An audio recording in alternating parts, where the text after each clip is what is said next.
Atualmente, estou sentado na frente do meu computador, assustado e com a adrenalina correndo pelas veias. Cada momento que passa parece ser uma eternidade, e a incerteza paira no ar, como uma sombra ameaçadora. Meu amigo está aqui comigo, e paradoxalmente, ele é a única razão pela qual minha vida está em perigo. Enquanto olho para a tela do meu computador, os ponteiros do relógio avançam implacavelmente, e cada tic-tac ressoa como um lembrete constante da minha situação precária.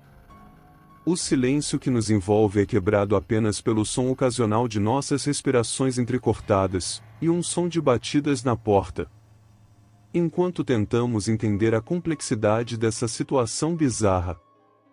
Meu amigo, aquele que deveria ser a fonte de apoio e confiança em momentos difíceis, tornou-se uma ameaça inesperada. Foi um giro do destino que nos trouxe a este ponto, uma série de eventos que se desdobraram de maneira inesperada. Pode não fazer sentido a princípio, mas deixe-me explicar. Tudo começou hoje cedo, quando um amigo meu invadiu minha casa e bateu a porta atrás de si com um estrondo ensurdecedor. Seus olhos estavam arregalados de medo, e ele ficou ali, de costas contra a porta, respirando pesadamente como se tivesse corrido uma maratona.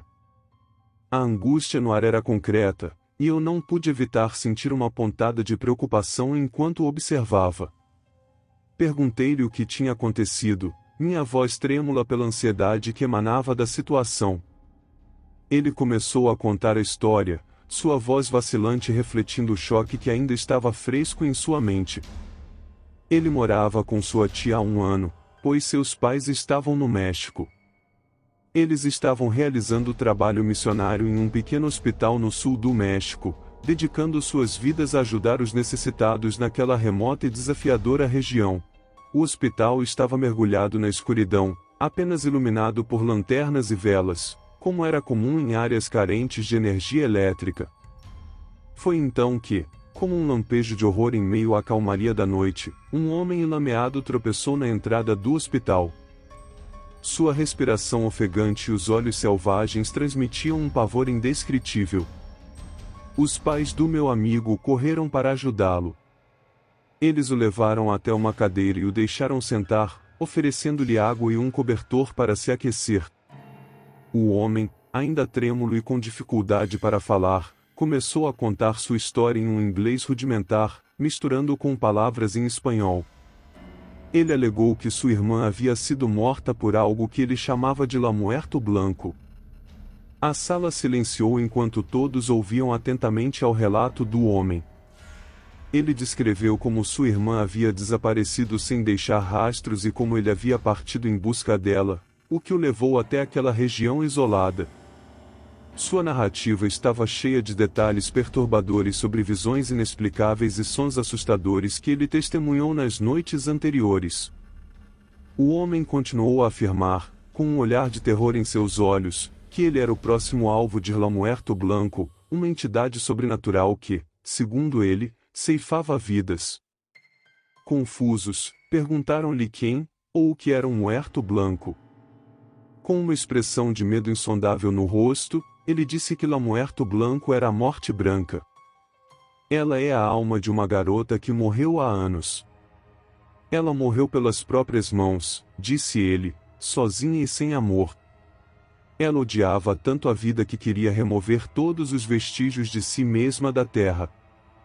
Tão grande era seu desejo de apagar completamente sua memória, que ela retornou dos mortos como um espírito vingativo, empenhado em matar todos aqueles que sabiam de sua existência. Ela é uma menina, mas não uma menina, disse ele. Ela não está morta, mas não está realmente viva. Ela tem olhos negros e frios que choram sangue. Ela anda sem parecer se mover 1 centímetro. Ela persegue suas vítimas como um animal selvagem, perseguindo-as através de rios e vales, seguindo-as de volta para suas casas. Você nunca percebe que ela o está seguindo, até ouvir a batida reveladora dela na sua porta. Ela bate uma vez pela sua pele, que ela usará para remendar sua própria carne em decomposição. 2 vezes pelo seu cabelo, que ela vai rangir entre os dentes. 3 vezes pelos seus ossos, que ela mastigará. 4 vezes pelo seu coração, que ela arrancará do seu peito. 5 vezes pelos seus dentes, que ela polirá e guardará em uma caixa. 6 vezes pelos seus olhos, que ela arrancará um por um. 7 vezes pela sua alma, que ela engolirá por completo. Não importa aonde você vá, a morte branca irá rastreá-lo e você ouvirá suas terríveis batidas na porta. Você pode tentar fugir dela, mas ela é mais rápida que qualquer homem mortal. Se você fugir de casa enquanto ela bate à sua porta, ela o seguirá aonde quer que você vá. O homem aterrorizado estava convencido de que aquela entidade macabra havia sido a responsável pela morte de sua irmã. Ele estava determinado a compartilhar sua terrível descoberta com alguém, buscando ajuda e entendimento. No entanto, ao tentar contar à polícia sobre a morte branca, ele foi recebido com ceticismo e descrença. Os policiais descartaram sua história como mera fantasia, relegando-a a uma lenda urbana ou história de velhas. Desanimado com a reação das autoridades, o homem virou-se em busca de ajuda espiritual e procurou o padre local. Esperava que o padre, como líder espiritual da comunidade, pudesse oferecer orientação e conforto em face do terror que ele havia testemunhado. No entanto, o encontro com o padre foi ainda mais chocante. O padre não quis ouvir a história sobre a morte branca, imediatamente fechou a porta da igreja na cara do homem e o mandou embora. O padre tinha visto a morte branca seguindo-o, e isso o encheu de terror. Ele não queria se envolver com algo tão sinistro e sobrenatural, preferindo manter distância da entidade vingativa que estava à espreita. Com a cabeça entre as mãos, o homem assustado disse que a morte branca segue você para sempre até que você conte a outra pessoa. Então acontece. Isso mata você e começa a seguir a pessoa para quem você contou.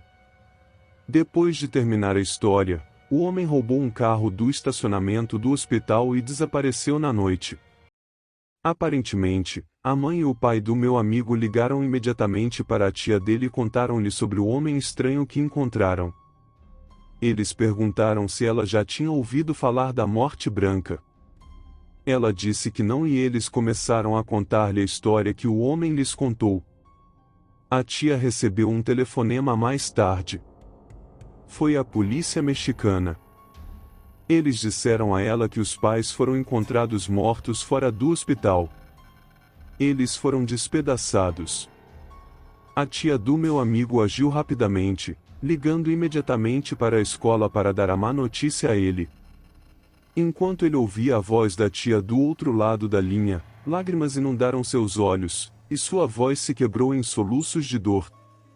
A notícia devastadora o atingiu como um soco no estômago, e ele mal conseguia acreditar no que estava ouvindo. A tia, também lutando contra as lágrimas, desabafou sua perplexidade diante do horror que havia acontecido. Ela compartilhou com ele toda a história, detalhando o estranho homem que apareceu no hospital apenas algumas horas antes de seus pais serem encontrados mortos. Ela contou a ele sobre as palavras perturbadoras e enigmáticas que o homem havia compartilhado com seus pais, mencionando algo chamado a morte branca. Quando desligou o telefone, ele lutou para aceitar o que havia acontecido. Quase não parecia real para ele. A notícia devastadora da morte de seus pais ainda ecoava em sua mente quando ele desligou o telefone, e a batalha para aceitar a realidade era uma tarefa quase insuperável. Parecia que ele estava imerso em um pesadelo aterrador do qual não conseguia acordar.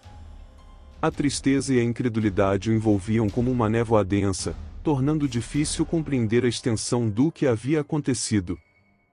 Ao chegar em casa após a escola, um pressentimento sinistro já o envolvia, e sua intuição o levou a perceber algo horrível. A porta da frente da casa de sua tia estava inexplicavelmente aberta, e um arrepio de apreensão gelou sua espinha. Ele entrou na residência com um misto de ansiedade e medo, seguindo o rastro de sangue que o guiava pela casa, uma trilha sombria e macabra que o levou até a cozinha. Na cozinha, A cena que se desenrolava diante de seus olhos era um pesadelo inimaginável. O cadáver de sua tia estava estendido no chão, e a visão do horror deixou seu coração acelerado e sua mente em estado de choque. Ela havia sido dilacerada membro por membro, de uma maneira que desafiava toda compreensão e explicação. Um profundo sentimento de tristeza, raiva e pânico o dominou enquanto ele observava a cena terrível. Era evidente que a Morte Branca, essa entidade vingativa e sobrenatural, havia alcançado sua tia, da mesma forma que havia feito com seus pais. A cozinha agora era uma cena de pesadelo. Ele saiu correndo de casa e atravessou a cidade, sem olhar para trás, até chegar à minha casa. Enquanto ele me contava essa história, mal pude acreditar. No espaço de um dia, sua mãe, seu pai e sua tia foram assassinados. Tudo parecia muito rebuscado. Mas antes que eu pudesse pronunciar uma palavra, meu amigo e eu recuamos horrorizados quando ouvimos uma batida na minha porta da frente. Estamos olhando para a porta há 1 hora, nenhum de nós querendo abri-la.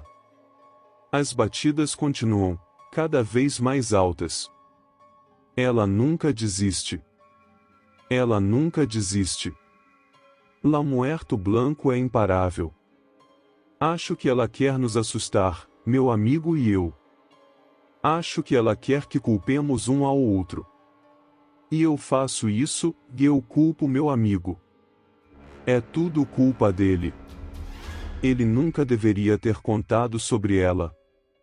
Enquanto estou sentado aqui em minha casa, ao lado do meu amigo, nós dois ouvindo aquelas batidas horríveis ficando cada vez mais altas, desejo muitas coisas. Eu gostaria que ela tivesse matado meu amigo antes que ele chegasse à minha casa.